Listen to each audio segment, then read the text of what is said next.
Hi there, my name's Gianni, and I'm passionate about women owning their self worth, understanding men, and getting in touch with their feminine energy. If that's of interest to you, welcome. I talk a lot about infidelity because that was my experience in my marriage, and so I like to come on here and really talk to someone out there who might be experiencing this because it might be you. So, one of the biggest things about infidelity is an obsession with the other woman. And I'm not sure if this is something that happens to everyone, but it was certainly my case.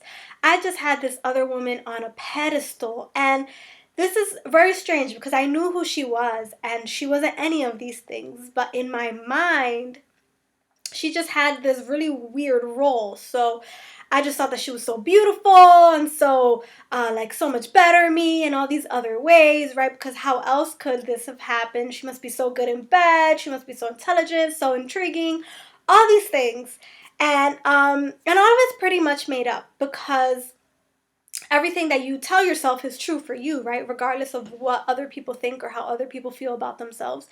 But I had this whole story in my head about who she is and how she was, and um, it got better and better. But I figured out one thing, one trick that worked almost instantly after I started implementing that, and that's what I want to share with you today.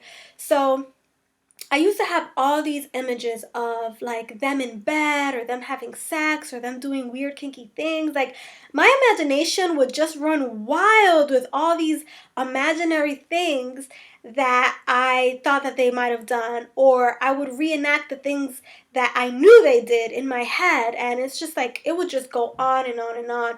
Or I would have thoughts about, I wonder what she's doing. I wonder if they're talking. I wonder if they're texting. Like just all the time she was on my mind, and I don't got time for that. So this one thing I did was a game changer, and I don't even know how I came up with it, but sometimes my mind would suggest to me her name. For example, if I was out and about, oh my goodness, I have so much love for this older version of myself, and I'm so glad to be out of it. But if you're there, I feel you, girl.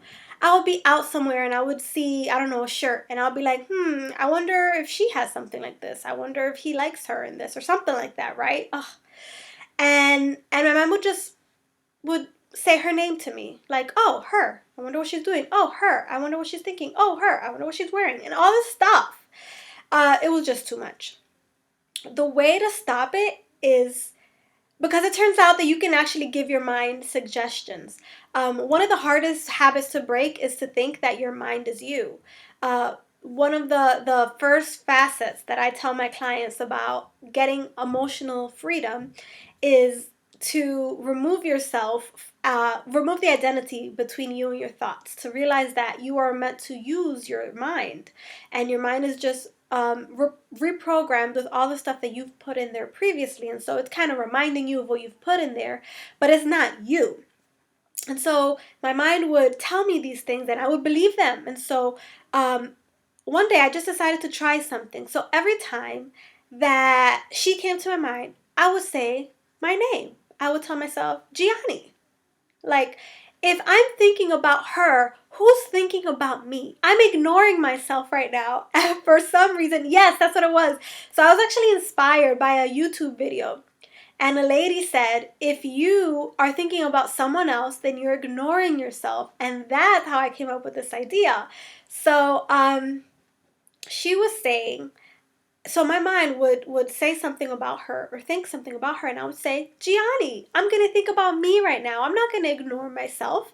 I'm going to think about me. And every time I did that, it worked. I don't even know how long it took. Maybe like a week. It was really quick because it was years and years of battling with this obsession with her. And once I implemented this every single time, I was able to focus more on myself, and it has brought so much freedom into my life. So if you're battling with this, make sure you comment below. Tell me what you're doing to get over it. Help your sisters out. If you try this and implement this and you see results, come back. Let me know how it went for you. I love you so much, and thank you for watching. Bye.